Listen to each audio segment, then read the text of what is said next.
السلام علیکم ورحمۃ اللہ وبرکاتہ. نحمده ونصلی علی رسولہ الکریم. اما بعد فاعوذ باللہ من الشیطان الرجیم. بسم اللہ الرحمن الرحیم. رب اشرح لی صدری ویسر لی امری واحلل عقدۃ من لسانی یفقہوا قولی.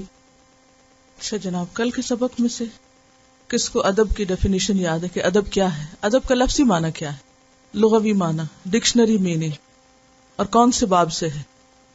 باب کرومہ سے ہے، اور دانش مندی، زیرک ہونا، عقل مند ہونا. اور باب تفعیل میں آئے تو معنی ہوتا ہے کسی کو مہذب بنانا، کسی کو ادب سکھانا.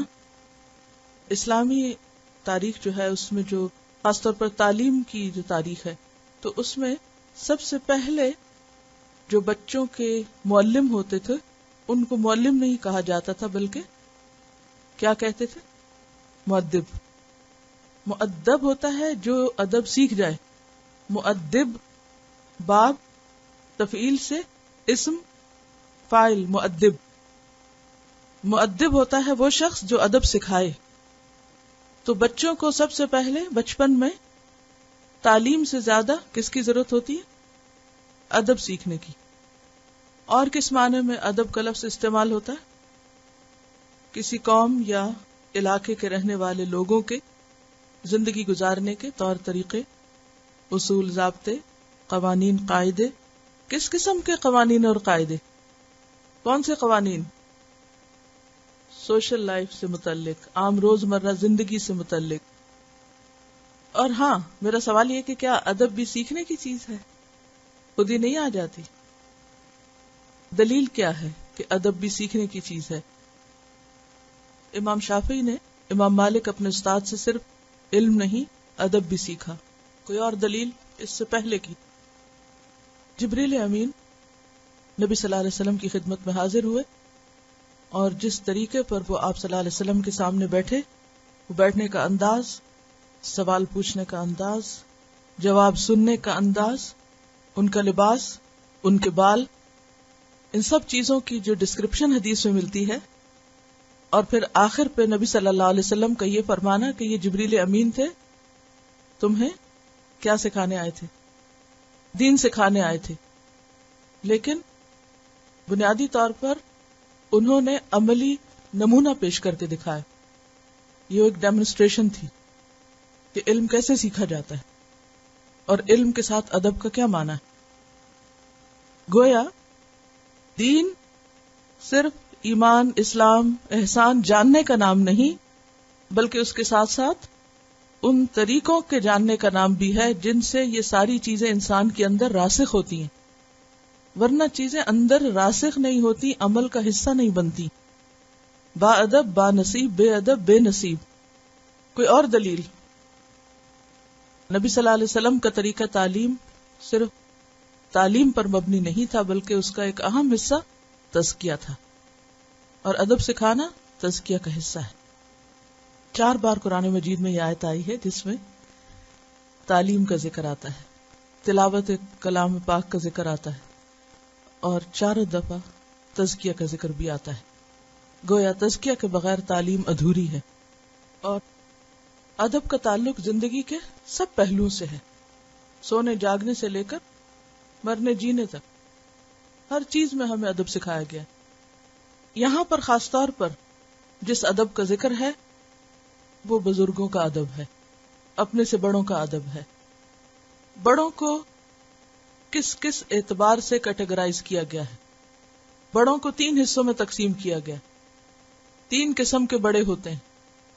نمبر 1، عمر کے اعتبار سے بڑا ہونا، جس کے بارے میں کیا فرمایا؟ ذی الشیبۃ. قرآن پاک میں آتا ہے کہاں؟ کس کے بارے میں؟ زکریا علیہ السلام کے بارے میں. جب وہ دعا مانگتے ہیں تو کیا کہتے ہیں؟ واشتعل الرأس شیبہ. تو شیبہ کہتے ہیں سفید بالوں والا ہونا، بوڑھا ہونا. بال خواہ داڑھی کیوں یا سر کے ہوں، بالوں کا سفید ہونا جو ہے اس کے لیے یہ لفظ آتا ہے شیبہ. اور اشیب کہتے ہیں سفید سر والا انسان. اور اسی طرح شیب کہتے ہیں برف سے ڈھکی ہوئی پہاڑ کی چوٹی، کیونکہ وہ بھی سفید ہوتی ہے. تو بڑوں کی کیٹیگری میں سب سے پہلے عمر کے اعتبار سے بڑا ہونا، نمبر 2 علم کے اعتبار سے بڑا ہونا، اور علم میں بھی سب سے زیادہ کس علم کو یہاں فضیلت دی گئی ہے؟ قرآن کے علم کو. اور نمبر 3 کس اعتبار سے بڑا ہونا؟ حکومت یا عہدے کے اعتبار سے. اور یہ حدیث بہت جامع حدیث ہے جس میں بڑوں کی اقسام جامع طور پہ بتا دی گئی ہیں کہ کس کس کا ادب لازم ہے. نمبر 1 جو عمر میں بڑا ہو، نمبر 2 جو علم میں بڑا ہو، اور نمبر 3 جو لوگوں کا منتظم ہو، ان پر حکومت کرنے والا ہو کسی بھی اعتبار سے. جیسے نبی صلی اللہ علیہ وسلم فرمایا نا کہ جب تم میں سے 3 لوگ سفر پر جائیں تو کیا کریں؟ ایک کو اپنا امیر بنا لیں، یعنی کسی بھی آرگنائزیشن میں جو بھی اتھارٹی ہو. اور ہائیسٹ اتھارٹی کہاں ہوتی ہے؟ کسی ملک کا حاکم ہونا یا سربراہ ہونا. بعض اوقات یہ تینوں چیزیں اکٹھی ہو جاتی ہیں، بعض اوقات یہ 2 ہوتی ہیں، بعض اوقات کوئی ایک ہو سکتی. لیکن اگر کوئی ایک بھی ہو تو ہمارے لیے کیا لازم ہے کہ ہم کوئی ایک کوالٹی جس میں ہم سے زیادہ ہو ہم اس کا ادب کریں، اس کے ساتھ اچھی طرح پیش آئیں. ایسا کرنے والا بڑے پر احسان نہیں کر رہا ہوتا، دراصل وہ خود اپنی عزت بنا رہا ہوتا ہے، کیونکہ بے ادب خود بے عزت ہوتا ہے، بے نصیب ہوتا ہے. وہ خیر اور بھلائی جو کسی بڑے سے حاصل کر سکتا ہے وہ حاصل کرنے سے محروم رہتا ہے. مثلا پہلا شخص جو عمر کے اعتبار سے بڑا ہو، وہ ہر اعتبار سے تجربے میں آپ سے زیادہ ہوتا ہے، خواہ اس کے پاس علم ہو یا نہ ہو، خواہ وہ کوئی حکومت عہدہ رکھتا ہو یا نہ، اس کے پاس تجربہ ہوتا ہے. عام طور پہ ہم کہتے ہیں نا میں نے دھوپ میں سر سفید نہیں کیا، اس کا کیا مطلب ہوتا ہے کہ زندگی گزاری ہے، میرا تجربہ ہے، اور یہ بات میں اپنے تجربے سے کہہ رہی ہوں. تو جب انسان کسی بڑے کی عزت اور ادب کرتا ہے تو اس کی زندگی کے تجربات سے فائدہ اٹھاتا ہے، اور کسی کے تجربات سے جو اس کی پرسنل لائف کے ہوں یا اس کے کام سے متعلق ہوں، ان میں بڑی حکمت کی باتیں ہوتی ہیں، بہت کچھ سیکھنے کا ہوتا ہے. اس سے محروم نہیں رہنا چاہیے. لیکن بڑے اس وقت کھلتے ہیں جب چھوٹے ان کو اہمیت دیتے ہیں، ورنہ بڑوں کی خیر اور فیض سے اور برکت سے انسان محروم ہو جاتا ہے. دوسری چیز، علم کے اعتبار سے کوئی بھی آپ سے زیادہ جانتا ہو، خواہ آپ عمر میں بڑے ہی کیوں نہ ہو، اور صاحب علم انسان چھوٹا ہی کیوں نہ ہو. آپ نے دیکھا ہوگا بسا اوقات چھوٹی عمر کے حافظ بڑے بڑے بوڑھے لوگوں کو قرآن سنا رہے ہوتے ہیں، تراویحاں پڑھا رہے ہوتے ہیں. ایسا ہوتا ہے نا اکثر. کیا وجہ؟ اس کو کیوں امام بنا دیتے ہیں اور باقی لوگ جو عمر میں بڑے ہوتے ہیں پیچھے کیوں کھڑے ہو جاتے ہیں؟ اس کے علم کی وجہ سے. تو جو علم میں بڑا ہو، خواہ عمر میں چھوٹا ہو، خواہ مال میں آپ سے کم ہو، اس کا احترام بھی لازم ہے. اس سے کیا فائدہ ہوگا کہ اس کے پاس جو علم کی دولت ہے اس سے آپ فائدہ اٹھائیں گے. مثلا تراویح ہی کا معاملہ دیکھیں، آپ خود حافظ نہیں ہیں، آپ خود نہیں پڑھ سکتے، آپ خود نہیں وہ کام کر سکتے جو دوسرا آپ کے لیے کرنے جا رہا ہے. اور اگر آپ یہ کہہ کے گھر بیٹھ جائیں ہاں تو کیا ہوا، کل کا ہی تو لڑکا ہے، اپنا ہی تو بچہ ہے، اسے کیا آتا ہے، ہم خود ہی پڑھ لیتے ہیں. تو وہ لطف جو آپ کسی حافظ سے قرآن سن کر نماز میں اٹھا سکتے ہیں اور جو نیکی کما سکتے ہیں، وہ اکیلے کل ہو اللہ پڑھ کے نہیں کر سکتے. تو اگر آپ کسی کو حقیر سمجھیں گے کہ اس کے پاس عمر زیادہ نہیں ہے یا مال زیادہ نہیں ہے تو آپ اس سے فیض نہیں اٹھا سکتے.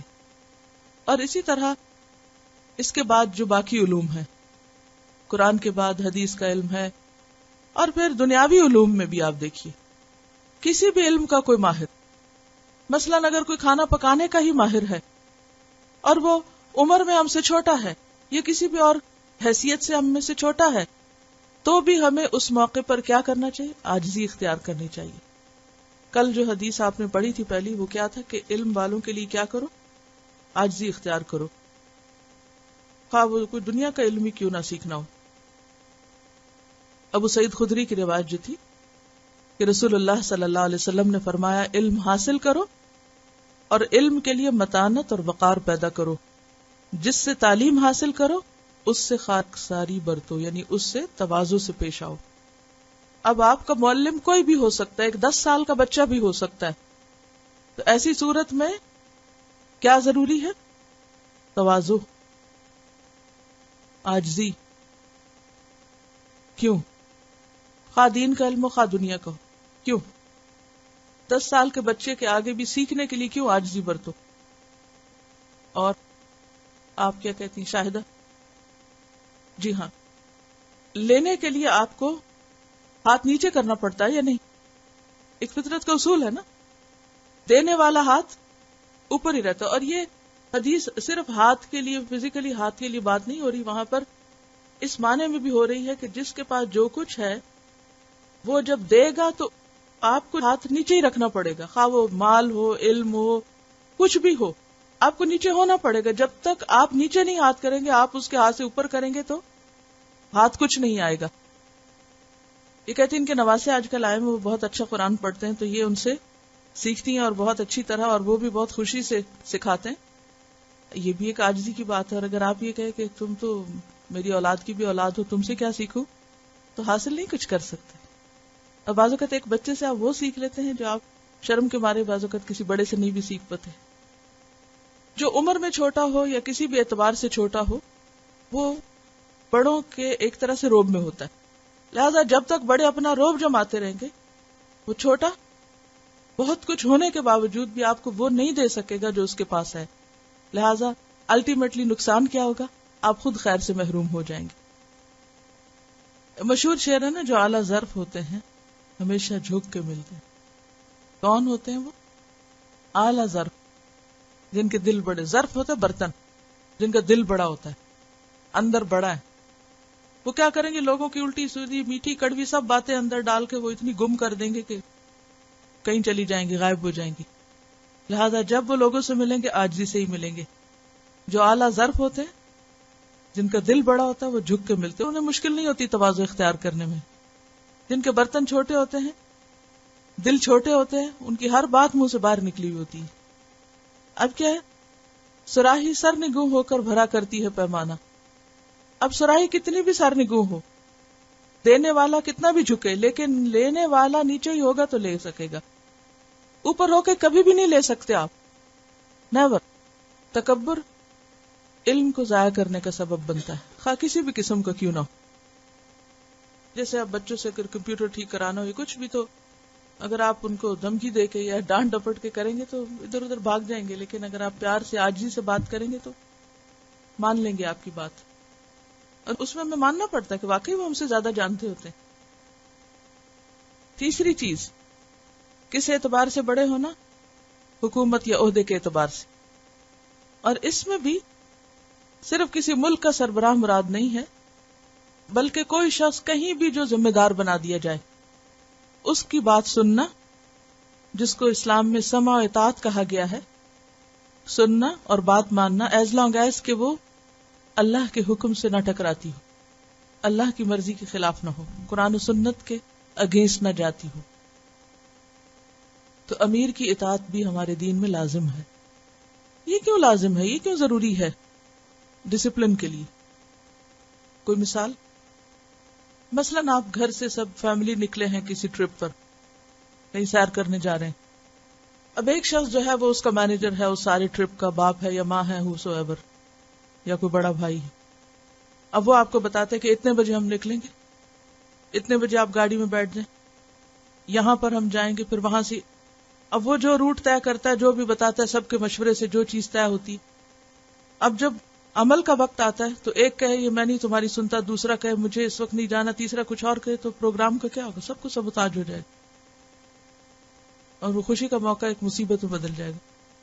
خواہ گھر کی دنیا ہو، خواہ کوئی ادارہ ہو، خواہ کوئی کاروبار ہو، بزنس ہو، کہیں پر بھی یہ فطرت کا ایک اصول ہے کہ ہر کام کے اندر مختلف طرح کی صلاحیتوں والے لوگ اللہ نے پیدا کیے ہیں، اور ہر ایک کو اپنی اپنی جگہ پر ہی کام کرنا ہوتا ہے۔ جب آپ وہ حدیں کراس کرتے ہیں تو قیاس کے سوا کچھ ہاتھ نہیں آتا۔ چلیے آگے چلیں. حدیث نمبر 158. عن ابن عباس قال قال رسول الله صلی اللہ علیہ وسلم ليس منا من لم يرحم صغيرنا ويؤقر كبيرنا ويأمر بالمعروف وينهى عن المنكر. رواہ الترمذی کتاب البر والصلة. سیدنا ابن عباس رضی اللہ عنہما سے روایت ہے کہ رسول اللہ صلی اللہ علیہ وسلم نے فرمایا وہ ہم میں سے نہیں جو چھوٹوں پر رحم نہ کرے اور بڑوں کی عزت نہ کرے اور اچھائی کا حکم نہ دے اور برائی سے نہ روکے. لفظی وضاحت. ان ابن عباس ابن عباس سے روایت ہے. قال کہتے ہیں قال فرمایا رسول اللہ صلی اللہ علیہ وسلم نے لیسا نہیں ہے منا ہم میں سے یعنی امت میں سے من جو لم نہیں یرحم رحم کرتا صغیرنا ہمارے چھوٹے پر اور وہ بھی ہم میں سے نہیں جو ویؤقر اس کا تعلق بھی کس سے ہے پچھلے سے ہی لم یؤقر کبیرنا ہمارے بڑے کی توقیر نہیں کرتا بڑے کی عزت نہیں کرتا. وَيَأْمُرُ اور حکم نہیں دیتا. یہاں بھی جزم اسی وجہ سے کہ لم کا عمل اس پر بھی ہو رہا ہے. وَلَمْ يَأْمُرْ تھا اصل میں بالمعروف نیکی کا اچھی بات کا حکم نہیں دیتا. وَيَنْهَا اور روکتا نہیں عن المنکر برائی سے. تو اس امت کی ایک امتیازی خصوصیت ہے. امت مسلمہ کا اپنا ایک کلچر ہے علامت ہے. اسلام کا تعلق صرف لا الہ الا اللہ پڑھ لینے سے نہیں صرف نماز روزہ پڑھ لینے سے نہیں بلکہ اس کا تعلق روزمرہ زندگی کے معاملات کو اللہ اور اس کی رسول کی بتائی ہوئی راہ کے مطابق کرنے کا نام ہے کہ ہماری تمام زندگی میں ہمارے اخلاق میں آداب میں طور طریقوں میں معاملات میں وہ تمام چیزیں جھلکیں جن کی ہمیں تاکید کی گئی. تو آپ نے فرمایا کہ وہ ہم میں سے نہیں جو رحم نہیں کرتا چھوٹے پر. اب چھوٹا بھی ہر اعتبار سے. اب پچھلی حدیث میں آپ دیکھیے کہ بڑوں کی بات ہوئی اور یہاں پر پہلے چھوٹوں کی بات ہوئی کیونکہ جب کوئی بڑا ہوتا ہے تو ساتھ ہی اس کے پھر چھوٹے بھی ہوتے ہیں.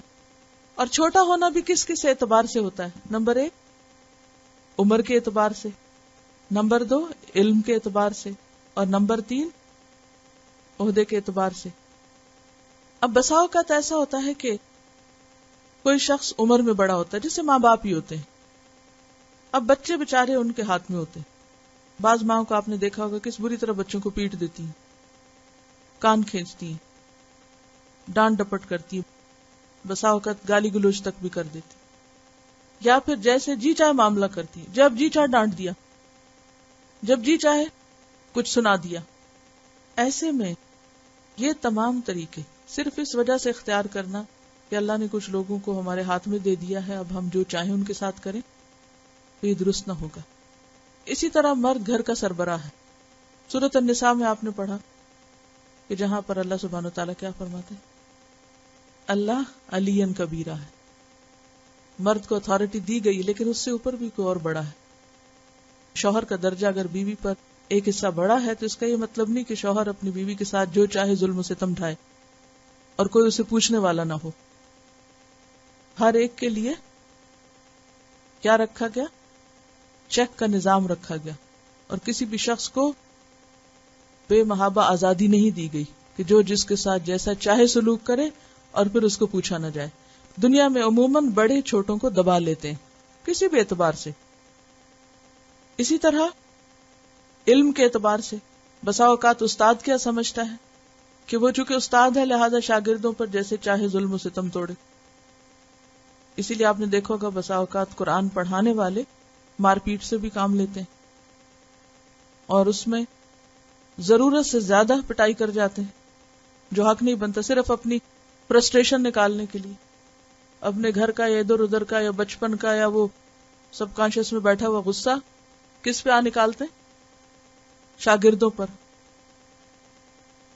اب یہ بات اس لیے نہیں ڈھانکی جا سکتی کہ کیونکہ وہ استاد ہیں تو جو چاہیں کریں.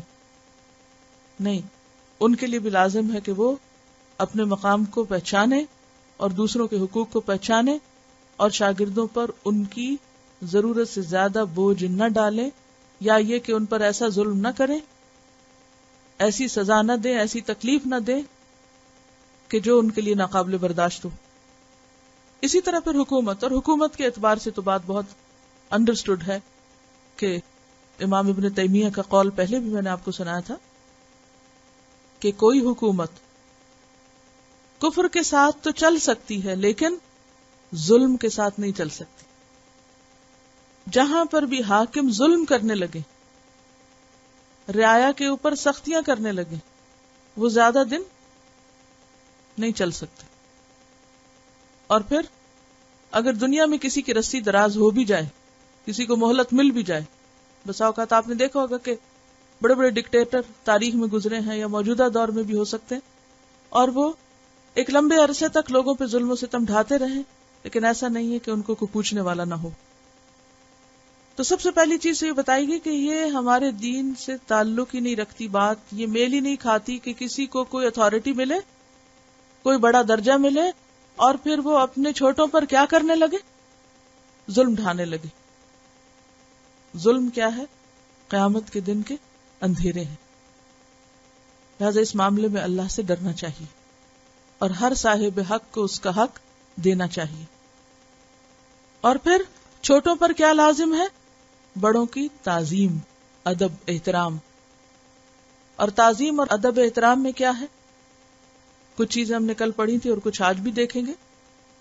ماں باپ کے حقوق کے بارے میں آپ سب پڑھ چکے ہیں، تفصیل آپ جانتے ہیں کہ ان کے سامنے اونچی آواز سے بات نہیں کرنی چاہیے، ان کو ان کے نام سے نہیں پکارنا چاہیے، ان کی نافرمانی نہیں کرنی چاہیے، ان کے ساتھ بدتمیزی نہیں کرنی چاہیے۔ اور اسی طرح عمر میں اگر کوئی بڑا ہے یا کسی اور اعتبار سے بڑا ہے تو اس کی عزت اور ادب اور احترام لازم ہے۔ اور خاص طور پر ہم نے جو ایک ٹاپک لیا تھا استاد کے حقوق کے بارے میں، تو میں چاہوں گی کہ باقی حصہ ادب اور تعظیم کا آپ اس میں سے سن لیجئے، اور پھر میں آخر میں آپ سے یہ پوچھنا چاہوں گی کہ اس میں کیا کیا نکتے آپ نے سیکھے، یعنی احترام میں کیا کیا شامل ہے۔ ٹھیک ہے؟ امام ابو یوسف رحمۃ اللہ علیہ نے فرمایا، انسان پر اپنے استاد کی مدارات واجب ہے، اس کی تندی سختی کو برداشت کرے۔ استاد کوئی اچھی بات بتائے یا کسی بری بات پر تنبیہ کرے تو اس کی شکر گزاری ضروری ہے۔ جب وہ کوئی نکتہ بتائے تو تمہیں اگر وہ پہلے سے معلوم ہو، جب بھی یہ ظاہر نہ کرو کہ مجھے پہلے سے معلوم ہے۔ حضرت مولانا سید ابو الحسن علی دامت برکاتہم، دامت برکاتہم، قائم رہیں ان کی برکتیں۔ ابو الحسن علی الندوی کا نام سنا سب نے؟ جی، مولانا سید ابو الحسن علی دامت برکاتہم کو ان کے ایک شامی استاد نے معمولی سی بات پر جو غلط فہمی پر مبنی تھی بہت زیادہ مارا تھا، لیکن اس وقت اور اس کے بعد مولانا کے دل میں ذرا بھی تکدر نہ ہوا۔ آج عرب اور عجم میں حضرت مولانا کا جو مقام ہے اور اللہ پاک دین کی جو خدمت ان سے لے رہا ہے، دنیا اس کو دیکھ رہی ہے۔ خداوند کریم ان کے سایہ کو مخلوق پر بعافیت تمام باقی رکھے اور ان کے فیوز و برکات سے دنیا کو سیراب کرتا رہے۔ استاد بھی انسان ہوتا ہے، اسی طرح ماں باپ بھی انسان ہوتے ہیں۔ یہاں میں اور بڑوں کو بھی ساتھ لے کے چلوں گی۔ بسا اوقات ایسا ہوتا ہے کہ جلد بازی میں یا غلط فہمی میں ان کی طرف سے کچھ سخت لفظ یا بعض اوقات شدید مار کا بھی سامنا کرنا پڑتا ہے۔ ہو سکتا ہے آپ میں سے بھی بعض لوگوں نے ماں باپ کی مار کھائی ہو سکتا ہے کسی کو استاد کی مار کھانے کی بھی سعادت حاصل ہوئی ہو۔ تو ایسے میں عموماً لوگ منفی سوچ کا شکار ہو کر، بڑے ہو کر ماں باپ کی برائیاں جگہ جگہ کرتے رہتے ہیں۔ ہمارے ماں باپ ایسے سخت تھے اور ہمیں یوں پیٹا، یا فلاں استاد نے اس طرح مارا، یا فلاں نے ہمارے ساتھ یہ کیا۔ اب جو ہوا ہو گیا، لیکن پھر اعلیٰ ظرفی کیا ہے کہ ایسی چیزوں کو درگزر کیا جائے اور ان کا ذکر نہ کیا جائے۔ اور اگر کبھی ویسے کوئی واقعہ شیئر کرتے ہوئے کر لیا جائے تو اور بات ہے، لیکن دل میں ملال نہ رکھا جائے۔ تو یہاں جس چیز کا ذکر ہو رہا ہے وہ یہ ہے کہ انہوں نے اس وقت بھی اور بعد میں بھی دل میلا نہیں، تکدر ہوتا نا تو دورت سے، یعنی دل میں ملال نہیں رکھا۔ بزرگوں نے فرمایا ہے کہ استاد کے سامنے ادب سے بیٹھو اور اس کے برابر نہ بیٹھو، وہ کہے تب بھی نہ بیٹھو، جب نہ بیٹھنے پر اس کو صدمہ ہو تب مذائقہ نہیں، اس کے سامنے بڑے ادب سے گفتگو کرو، کیونکہ لا نسلمو ہم نہیں تسلیم کرتے نہ کہو۔ جی ہاں، یعنی استاد کے سامنے یہ نہ کہو ہم نہیں مانتے، اگر ڈس ایگری بھی کرو تو خاموشی اختیار کر لو۔ جی، ایک بزرگ نے فرمایا اپنے اساتذہ کو برا نہ کہو اور نہ تمہارے تلامذات تمہیں برا کہیں گے۔ جیسے ماں باپ کو برا کہنے والوں کے بچے بھی پھر ان کے ساتھ بدتمیزی کرتے ہیں، تو اسی طرح کوئی بھی بڑا ہو، اگر آپ بڑوں کا ادب نہیں کریں گے، خواہ وہ استاد ہو یا کوئی اور، تو جب آپ خود بڑے ہوں گے تو آپ کو بھی وہ ادب اور احترام نہیں ملے گا، کیونکہ انسان جیسا دوسروں کے ساتھ کرتا ہے ویسا خود اس کے اپنے ساتھ ہوتا ہے۔ استاد کا یہ بھی حق ہے کہ فراغت کے بعد بھی اس سے ملاقات کرتا رہے، یعنی اگر پڑھنے کے بعد یعنی ڈگری لے لی ہے یا کوئی تعلیم کا سلسلہ منقطع ہو گیا ہے تو تعلق منقطع نہیں ہونا چاہیے۔ شرح الطریقۃ المحمدیہ میں واقع لکھا ہے کہ جس وقت امام حلوانی بخارا سے دوسری جگہ تشریف لے گئے تو امام زرنوجی کے علاوہ اس علاقہ کے تمام شاگرد سفر کر کے ان کی زیارت کو گئے۔ مدت کے بعد امام زرنوجی سے ملاقات ہوئی تو انہوں نے غیر حاضری پر افسوس ظاہر کرتے ہوئے معذرت پیش کی کہ ماں کی خدمت کی وجہ سے نہیں آ سکا۔ اس وقت امام حلوانی نے فرمایا تم کو عمر تو ضرور نصیب ہوگی مگر درس نصیب نہ ہوگا، چنانچہ ایسا ہی ہوا۔ یعنی تم نے ماں کی خدمت کی وجہ سے استاد کو بھلا دیا، لہٰذا ماں کی خدمت کا صلہ تمہیں ملے گا کہ تمہاری اپنی عمر لمبی ہوگی، لیکن استاد کو فراموش کرنے کا نقصان کیا ہوگا کہ وہ علم آگے نہیں پھیلا سکو گی، یعنی درس نصیب نہ ہوگا، یعنی درس و تدریس کا کام نہیں کر سکو گی۔ حضرت استادی مولانا شاہ عبد الرحمان صاحب محدث صدر المدرسین مظاہر علوم نے اپنا ایک واقعہ سنایا تھا کہ میں اپنے وطن سے جب سہارنپور پڑھنے کے لیے آیا تو ہر استاد سے مل کر آیا تھا۔ ایک استاد جن سے ابتدائی کتابیں پڑھی تھیں ان سے ملاقات نہیں ہو سکی۔ جب سہارنپور آ کر پڑھنا شروع کیا تو کتاب بالکل سمجھ میں نہ آئے، حالانکہ میں اپنی جماعت میں بہت سمجھدار سمجھا جاتا تھا۔ اس کے اسباب پر غور کیا، اللہ پاک نے رہنمائی فرمائی اور ان استاذ کی خدمت میں خط لکھ کر معافی مانگی اور ملاقات نہ ہو سکنے کی وجہ لکھی۔ انہوں نے جواب میں فرمایا میرے دل میں خیال ہوا تھا کہ مجھے چھوٹا سمجھ کر شاید تم نہیں ملے، لیکن تمہارے خط سے معلوم ہوا کہ یہ بات نہیں تھی۔ اس کے بعد دعائیہ الفاظ لکھے۔ حضرت مولانا نے فرمایا اساتذہ کے احترام ہی کا نتیجہ ہے کہ تمہارے سامنے ترمذی پڑھا رہا ہوں۔ تو اور پڑھنا چاہیں گا؟ یہ جو مائک کی پریکٹس ہے نا، یہ بھی آپ سب کے لیے ضروری ہے، اور بسا اوقات بہت اچھے سے اچھا اسپیکر ہوتا ہے لیکن اگر مائک صحیح جگہ پر نہ ہو تو اپنے اچھی باتوں سے کسی کو فائدہ نہیں پہنچا سکتا، کیونکہ یہ واسطہ ہے نا، ذریعہ ہے بات کنوے کرنے کا۔ جی اپنے سامنے رکھیے مائک تھوڑا سا، ہاں ایسے۔ استاد کو کبھی ناراض نہیں کرنا چاہیے۔ اگر اس کی شان میں خدا نخواستہ کوئی بے ادبی اور گستاخی ہو جائے تو فوراً انتہائی عاجزی کے ساتھ معافی مانگ لے۔ اگر استاد کا دل مقدر ہو گیا تو اس سے فیض نہیں حاصل کر سکتا۔ ایک مرتبہ امام احمد رحمۃ اللہ علیہ کسی مرض کی وجہ سے ٹیک لگا کر بیٹھے ہوئے تھے۔ اثناء گفتگو میں ابراہیم بن تہمان کا ذکر نکل آیا۔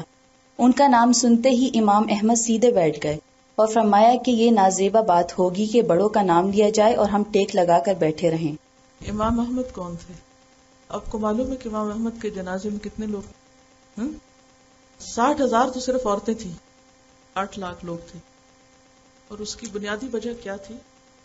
امام احمد بن حنبل نے اپنی زندگی میں جو ان کو تکلیفیں دی گئی تھیں اور حکومت کی طرف سے ان پر سختیاں ہوئی تھیں، تو اس پر انہوں نے کہا کہ بیننا و بینہم یوم الجنائز، کہ ہمارے اور ان کے درمیان فرق جنازے کریں گے، کون حق پر ہے اور کون ناحق، کون درست کر رہا ہے اور کون نہیں۔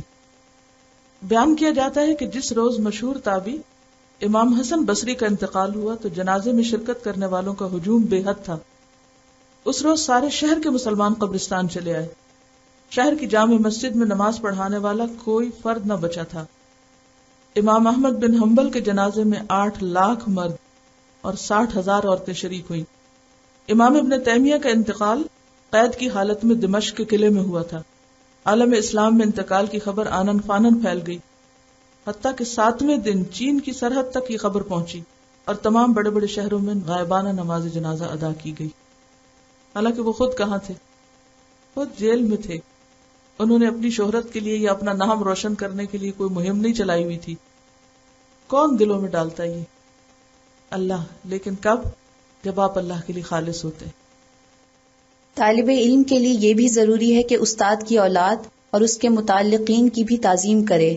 تعلیم و متعلم میں لکھا ہے کہ صاحب ہدایہ نے ائمہ بخارا میں سے ایک بڑے عالم کا یہ واقعہ بیان کیا کہ ایک دن ایسا ہوا کہ یہ عالم درس میں بیٹھے تھے، یکایک کھڑے ہو گئے. دریافت کرنے پر فرمایا کہ میرے استاد کا لڑکا بچوں کے ساتھ کھیل رہا تھا. جب کھیلتے ہوئے مسجد کی طرف آیا تو یہ اس کی تعظیم کے لیے کھڑے ہو گئے. حضرت استادی مفتی محمود صاحب دامت برکاتہم نے ایک مرتبہ اپنی مجلس میں بیان فرمایا، دامت برکاتہم ایک دعائیہ کلمہ ہے. یعنی یہ استعمال کیوں کرتے ہیں؟ جیسے انگریزی میں may Allah bless you اور اس طرح کے جو ہر کلچر کے اندر کچھ الفاظ ہوتے ہیں، تو عام طور پر یہ لوگ اپنے استادوں کے لیے جو زندہ ہوں ان کے لیے استعمال کرتے ہیں. مرحوم کے لیے کیا کرتے ہیں؟ رحمت اللہ علیہ. اور جو زندہ ہو دامت برکاتہم، کہ ان کی برکتیں اور بھی باقی رہیں. ٹھیک ہے، یہ فرق ہے، یہ ایک کلچر ہے، یہ ایک اسٹائل ہے. حضرت استاذی مفتی محمود صاحب دامت برکاتہم نے ایک مرتبہ اپنی مجلس میں بیان فرمایا کہ حضرت شیخ الہند نے حج بیت اللہ کا ارادہ فرمایا تو روانگی سے قبل حضرت مولانا قاسم صاحب کی اہلیہ محترمہ کی خدمت میں حاضر ہو کر دہلیز کے پاس کھڑے ہو کر عرض کیا کہ اماں جی اپنی جوتیاں مجھے عنایت فرما دیں. چنانچہ ان کی جوتیاں لے کر سر پر رکھ کر دیر تک روتے رہے اور فرمایا کہ میں اپنے استاد کا حق کما حقا ادا نہ کر سکا. یہ لفظ بھی بہت پڑھنے کو ملتا ہے، کما حقہ. ٹھیک ہے، یہ اردو عبارتوں میں، کتابوں میں، جو دینی کتابیں ان میں عام طور پر یہ الفاظ، یہ ٹرمز آپ کو ملیں گے، تو اس لیے پڑھنی آنی چاہیے، مانا آنا چاہیے کہ کیا لکھا ہوا ہے. عموماً ہم ان کو اگنور کر دیتے ہیں لفظوں کو. کما حقہ کا مانا کیا ہوتا ہے؟ جیسے کرنے کا حق تھا. فرمایا کہ میں اپنے استاد کا حق کما حقہ ادا نہ کر سکا، شاید میرا یہ عمل اس کوتاہی کی تلافی کر سکے. اب اس میں آپ دیکھیے کہ بعض واقعات ایسی قرآن اور سنت سے نہیں ہیں، لیکن لوگوں کا اپنا ایک طرز عمل ہے. ہر ایک کے محبت کے یا احترام کے اظہار کے لیے اس کی اپنی کچھ فیلنگز یا طریقے یا الفاظ یا کچھ رویے ہو سکتے ہیں. ہم اس کو یہ نہیں کر سکتے کہ ہم سب کو یہی کرنا ہے، لیکن یہ کہانیاں تاریخ میں آئی ہیں اور صرف یہ بتاتی ہے کہ مختلف لوگوں نے اپنے جذبات کا اظہار کس طرح کیا. علامہ شیرانی تحریر فرماتے ہیں کہ طالب علم کی کوتاہی عمل کی سچی علامت یہ ہے کہ ہم اس کو استاد کے سامنے بے ادب پائیں. استاد سے بات چیت کرتے ہوئے اپنی نگاہیں نیچی کرتا ہوا استاد کے سامنے اس کی تعظیم نہ کرتا ہو اور اس کی غیر موجودگی میں حرمت و عظمت کا لحاظ نہ کرتا ہو. استاد کا انتقال ہو جائے تو اس کے وظیفے یا اس کی قیام گاہ کے لیے کوشش کرتا ہو کہ اس کو مل جائے اور اس کی اولاد سے ان امور میں مقابلہ کرتا ہو اور اپنے کو ان سے زیادہ مستحق سمجھتا ہو. استاد کے کلام کو اپنی فہم و ناقص کی وجہ سے یا کسی دوسرے کے کلام سے رد کرتا ہو. استاد سے علوم حاصل کر کے اسی سے بحث و مباحثہ کرتا ہو. حضرت علی رضی اللہ عنہ فرماتے ہیں کہ میں اس کا غلام ہوں جس نے مجھے ایک حرف سکھایا. اگر وہ چاہے تو مجھے بیچ دے اور اگر چاہے تو آزاد کر دے یا غلام رکھے. یہ حضرت علی رضی اللہ تعالیٰ عنہ کا قول آپ نے پہلے بھی پڑھا ہوگا اور بہت مشہور قول ہے. یہ بھی ان کے اپنا ایک خیال ہے، اپنے ایک جذبات کا اظہار کرتے ہیں. احسان مند ہونے کا ایک رویہ ہے. سب سے بڑا حق تو معلم کا ہے جس کی رعایت تمام مسلمانوں پر فرض ہے. واقعی وہ شخص جس نے تم کو ایک لفظ سکھایا اس کا مستحق ہے کہ 1000 درہم اس کے لیے ہدیہ کیے جائیں، بلکہ اس کے احسان کے مقابلے میں تو 1000 درہم کی کوئی حیثیت نہیں. جو شخص اپنے استاد کی تکلیف کا باعث ہو وہ علم کی برکت سے محروم رہے گا اور برابر کوششوں کے باوجود علم کی دولت سے منتفع نہیں ہو سکتا. صحیح پڑھی اب کیا ہے؟ منتفع فاعل ہے. کون سا باب ہے؟ مفتعل. ٹھیک ہے، منتفع نہیں ہو سکتا. کیا معنی منتفع؟ یعنی فائدہ نہیں اٹھا سکتا. صحیح، ٹھیک.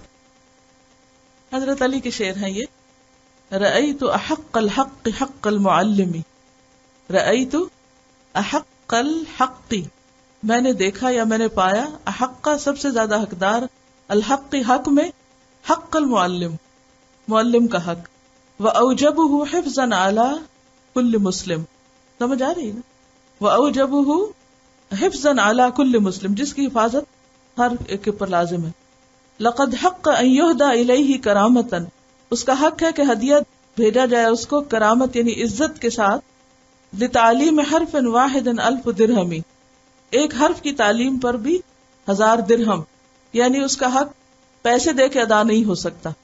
یعنی بعض لوگ سمجھتے ہیں نا، کیونکہ آج کل تو دور ہی یہ ہے، فیس دو پڑھو، اور پھر طالب علم کیا کہتا ہے، میں نے پیسے دے دیے ہیں اور مال دے دیا ہے، لہذا اس کے عوض علم خرید لیا ہے. تو علم بھی تجارت بن چکا ہے، وہ ادب اور احترام کا رشتہ ختم ہے، اور جیسے اور بزنس ہے اسی طرح، اور استادوں نے بھی اس کو بزنس ہی بنا لیا اصل میں. تو وہ پھر باقی جو پورا ایک کلچر جو ہے وہ اس سے متاثر ہو گیا. ایک اور شعر بھی ہے یہاں، ان المعلم والطبیب کلاہما لا ینصحان اذ ہما لم یکرما، ان المعلم بے شک معلم، والطبیب اور طبیب ڈاکٹر، کلاہما دونوں، لا ینصحان خیر خواہی نہیں کرتے، ان سے فائدہ نہیں اٹھا سکتے، اذا ہما جب وہ دونوں، لم یکرما عزت نہیں دیے جاتے. یعنی اگر آپ ڈاکٹر کو بھی اس سے ڈھنگ سے بات نہیں کریں گے یا معلم سے، تو کیا ہوگا، وہ آپ کو صحیح فیض نہیں پہنچائیں گے.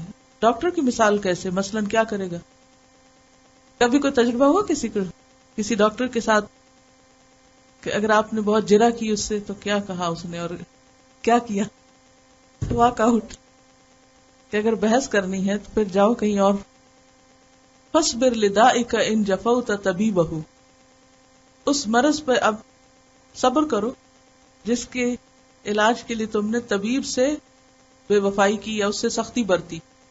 وقنع بجہلک ان جفوت معلما، کیا مانا؟ وقنع قناعت کرو، بجہلک اپنی جہالت پر، اب جاہل ہی رہو، ان جفوتا اگر تم نے جفا کی، معلما معلم سے، طبیب سے جفا برتنے پر کیا بھگتنا ہوگا؟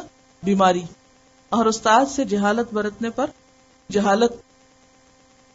استاد اگر بار بار کسی بات کو کہے تب بھی غور سے سنتا رہے، اکتائے نہیں.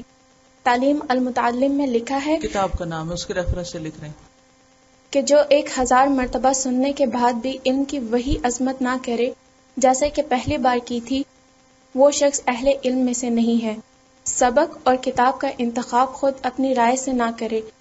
پہلے زمانے میں طلباء اپنے پڑھنے پڑھانے کا معاملہ استاد پر معلق رکھتے تھے، جس کا نتیجہ تھا کہ وہ اپنے مقاصد میں کامیاب ہوتے تھے، اور جب خود انتخاب شروع کر دیا تو علم سے محروم رہنے لگے. امام بخاری نے محمد بن حسن سے کتاب الصلاۃ پڑھنی شروع کی تو ان سے محمد بن حسن نے فرمایا، تمہارے لیے علم حدیث کا پڑھنا مناسب ہے، کیونکہ تمہارے اندر اس علم سے مناسبت پاتا ہوں. امام بخاری نے اپنے استاد کا مشورہ قبول کیا. دنیا نے دیکھا کہ وہ امیر المومنین فی الحدیث ہوئے. اسے یہ بھی معلوم ہوا کہ طالب علم کو جس فن سے مناسبت ہو اس میں زیادہ محنت کر کے مہارت پیدا کرے اور پھر اس کی اشاعت میں لگ جائے، اور اس میں خود رائی نہ کرے بلکہ استاد سے بھی اس میں مشورہ کر لے. بعض اوقات آپ کو کوئی سبجیکٹ سلیکٹ کرنے ہوتے ہیں، یا کوئی آگے ڈگری کرنی ہوتی ہے، یا کوئی اور فیلڈ اپنے لیے چوز کرنا ہوتا ہے، تو جس استاد سے آپ نے ایک عرصہ پڑھا ہو اس سے مشورہ کرنا فائدہ مند ہو سکتا ہے، کیونکہ استاد کو شاگردوں کی مختلف صلاحیتوں کا علم ہوتا ہے کہ اس کو آئندہ کیا کرنا چاہیے. جیسے ماں باپ بھی بچوں کو مشورہ دیتے ہیں کہ یہ لائن اختیار کر لو یا یہ کام کر لو، تو اس موقع پر ماں باپ سے بھی زیادہ استاد بہتر سمجھتا ہوتا ہے، اور استاد ہی سے مشورہ کرنا چاہیے، کیونکہ ماں باپ تو اپنی خواہشات کے مطابق مشورہ دیتے ہیں. بعض اوقات وہ کہتے ہیں ہمارے بچے ڈاکٹر بن جائیں، جبکہ بچوں کے اندر نہ وہ صلاحیت ہوتی ہے اور نہ ہی وہ بننا چاہتے ہیں. تو یہاں اس چیز کی بات ہو رہی ہے. قرآن پاک میں حضور صلی اللہ علیہ وآلہ وسلم کو مشورے کا حکم فرمایا گیا ہے، حالانکہ آپ سے زیادہ سمجھدار کوئی نہیں ہو سکتا. چنانچہ آپ صحابہ کرام سے مشورہ فرمایا کرتے تھے، حتیٰ کہ گھریلو زندگی کے معاملات پہ بھی مشورہ کرتے تھے. حضرت علی کرم اللہ وجہہ فرماتے ہیں کہ کوئی بھی شخص، یہ حضرت علی کے نام کے ساتھ بھی یہ لفظ آتے ہیں اور عموماً نہیں پڑھنے آتے لوگوں کو. کیا ہے اس کا صحیح پروننسیشن؟ کرما یا کرما؟ سوچ کے بتائیے. کرما، کرم اللہ. حضرت علی کرم اللہ وجہ فرماتے ہیں کہ کوئی بھی شخص مشورہ کرنے کے بعد ہلاک نہیں ہوا۔ یہ مقولہ مشہور ہے کہ انسان 3 قسم کے ہوتے ہیں، ایک انسان کامل، دوسرا نصف مرد، اور تیسرا جو لاشے کے درجے میں ہو۔ مرد 3 طرح کے لوگ دوبارہ کیا ہے؟ ایک کامل، دوسرا نصف مرد، نصف، اور تیسرا لاشا۔ لاشا کیا؟ ڈیڈ۔ مرد کامل وہ ہے جو صاحب الرائے ہونے کے باوجود مشورہ کرتا ہے۔ صاحب الرائے ہونے کے باوجود مشورہ کرے، اتھارٹی میں ہونے کے باوجود لوگوں کی رائے لے، لوگوں کا اوپینین نظر انداز نہ کرے۔ نبی صلی اللہ علیہ وسلم سب سے زیادہ صاحب علم تھے، لیکن اس کے باوجود کیا کرتے تھے؟ صحابہ سے مشورہ کیا کرتے تھے۔ تو ایسا شخص کبھی نادم نہیں ہوتا۔ اور نصف مرد وہ ہے جس کی رائے تو درست ہے مگر مشورہ نہیں کرتا۔ ہاں، آدھا کون ہے؟ یعنی آدھی عقل کس کی ہے؟ کہ جو ویسے سمجھدار ہے لیکن کسی سے مشورہ نہیں کرتا، اپنی مرضی سے فیصلے کر لیتا ہے۔ تیسرا مرد جو بالکل لاشے کے درجے میں ہے، وہ ہے جو نہ درست رائے رکھتا ہے اور نہ بالکل مشورہ کرتا ہے، نہ عقل ہے اور نہ ہی کسی اور کی سننی ہے، اور جو دل میں آئے وہ کرنا ہے۔ تو ایسا شخص جو ہے وہ ناقابل اعتبار ہے، کوئی فائدہ نہیں اس سے، کوئی فیض نہیں ہوتا اس سے کسی کو۔ حضرت جعفر صادق رضی اللہ عنہ نے حضرت سفیان ثوری کو نصیحت کی تھی کہ اپنے معاملات میں ان لوگوں سے مشورہ لیتے رہا کرو جن کے قلوب اللہ کے خوف سے لبریز ہیں۔ مشورہ اس سے کرنا چاہیے جس کے دل میں اللہ کا ڈر ہو، وہ پھر صحیح مشورہ دے گا۔ جب تمام معاملات میں مشورے کی ضرورت ہے تو علم ایک بلند ترین مقصد ہے، اس میں مشورہ کرنا تو زیادہ ضروری ہے۔ بالکل، یعنی اگر زندگی کے عام معاملات میں آپ کو کوئی کاروبار کرنا ہے، یا آپ کوئی بھی گھر خریدنا چاہتے ہیں کچھ، تو آپ کنسلٹنسی لیتے ہیں، تو ایسی صورت میں علم تو ان سب چیزوں سے اعلیٰ و افضل چیز ہے۔ اس کا فیصلہ انسان کو صرف اپنی عقل یا خواہش یا چوائس پہ نہیں رکھنا چاہیے، اس میں بھی صاحب علم لوگوں سے مشورہ کرنا چاہیے کہ کیا چیز پڑھنا اور سیکھنا اور کس فیلڈ میں جانا زیادہ فائدہ مند ہے۔ اور استاد سے بڑھ کر اس معاملے میں کوئی صحیح رائے نہیں دے سکتا۔ استاد اور مدرسہ کے انتخاب میں خواہ کچھ دیر لگ جائے، لیکن جب کسی کو انتخاب کر لیا جائے تو جب تک استاد کی مرضی نہ ہو دوسرے مدرسے اور دوسرے استاد کے پاس نہ جائے۔ اس میں بھی مشورہ کیا جائے۔ البتہ استاد کی دیانت کا تقاضا یہ ہے کہ اگر دوسرے کے پاس بھیجنے میں طالب علم کا فائدہ ہے تو اس میں خیانت نہ کرے اور اس کو بخوشی اجازت دے دے۔ تعلیم المتعلم میں لکھا ہے کہ جو طلباء اساتذہ کو بدلتے رہتے ہیں، کبھی کسی کے پاس چلے گئے، کبھی کسی کے پاس چلے گئے، اس سے علم کی برکت ختم ہو جاتی ہے۔ کہ علم کا سفر جو ہے نا، یہ صبر کا سفر ہے، اور جب انسان صبر نہیں کرتا، آج ایک جگہ پڑھ لیا، پھر وہاں کوئی تنگی ترشی پیش آئی، وہاں سے چھوڑ کے کہیں اور چلے گئے، پھر وہاں دل نہیں لگا، پھر کچھ اور کرنے لگ گئے، تو اس کا نقصان کیا ہوتا ہے؟ آپ کہیں بھی نہیں جمتے۔ اس کی مثال ایسی ہے جیسے ایک پودا، اگر ایک پودے کو ایک جگہ لگایا جائے، پھر آپ دیکھیں ہاں یہ تو گرو ہی نہیں کیا، ابھی یہاں سے اکھاڑو اس کو، کہیں اور لگاؤ۔ وہاں لگایا تو آپ نے کہا اچھا یہاں بھی کوئی فائدہ نہیں، چلو یہاں سے اکھاڑو کہیں اور لگاؤ، اب نقصان کیا ہوگا؟ تو مر جائے گا۔ تو اسی طرح علم کے راستے میں بھی بار بار میدان بدلنا اور بار بار طریقے بدلنا اور بار بار جگہ بدلنا، اس سے کوئی زیادہ فائدہ نہیں ہوتا، کیونکہ پڑھنا تو دراصل خود ہی ہوتا ہے۔ آپ نے دیکھو جو بچے پڑھتے ہیں نا، وہ پبلک اسکولوں میں بھی پڑھ جاتے ہیں، اور جنہوں نے نہیں پڑھنا ان کو اچھے سے اچھے استاد بھی مل جائے تو ٹھیک ہے، اچھا اسکول ایک ڈفرنس ضرور اس سے ہوتا ہے، لیکن بہت حد تک اس میں کردار کس کا بھی ہوتا ہے؟ خود طالب علم کا، کہ وہ کیا کرتا ہے۔ حضرت حکیم الامت رحمۃ اللہ علیہ ایک جگہ تحریر فرماتے ہیں کہ میرے والد صاحب کی رائے ہوئی کہ دوسرے استاد کے پاس پڑھنے کے لیے بھیجا جائے۔ جب مجھے معلوم ہوا تو رات بھر نیند نہیں آئی، کھانا نہیں کھایا گیا، گھر کی مستورات نے یہ حال کہا تو والد صاحب نے اپنی رائے بدل دی اور میں بدستور اپنے سابق استاد ہی کی خدمت میں رہا۔ پھر دنیا نے دیکھا کہ استاد کی عظمت اور محبت نے کیا رنگ پیدا کیا، اور پھر حضرت سے اصلاح امت کا کتنا بڑا کام ہوا۔ آج کل اچھی طرح اس کا مشاہدہ ہو رہا ہے کہ طلباء کو ایک جگہ قرار ہی نہیں، دورہ حدیث تک پہنچنے سے پہلے نامعلوم کتنے مدارس کی سیر ہو جاتی ہے۔ حضرت ابن عباس نے فرمایا کہ اصحاب رسول صلی اللہ علیہ وسلم میں انصار کے پاس سے مجھے زیادہ علم ملا، کیونکہ وہ تو صرف 13 سال کے تھے نا جب فوت ہو گئے تھے نبی صلی اللہ علیہ وسلم. میں ان کے دروازے پر دوپہر کی گرمی میں پڑا رہتا تھا، حالانکہ اگر میں چاہتا تو وہ مطلع ہونے پر فوراً نکل آتے، مگر مجھے ان کے آرام کا خیال رہتا. جب وہ باہر آتے اس وقت میں ان سے دریافت کرتا. چلیے آج کے لیے اتنا ہی کافی ہے. سبحانک اللہم و بحمدک نشہد ان لا الہ الا انت نستغفرک و نتوب الیک. السلام علیکم و رحمۃ اللہ وبرکاتہ.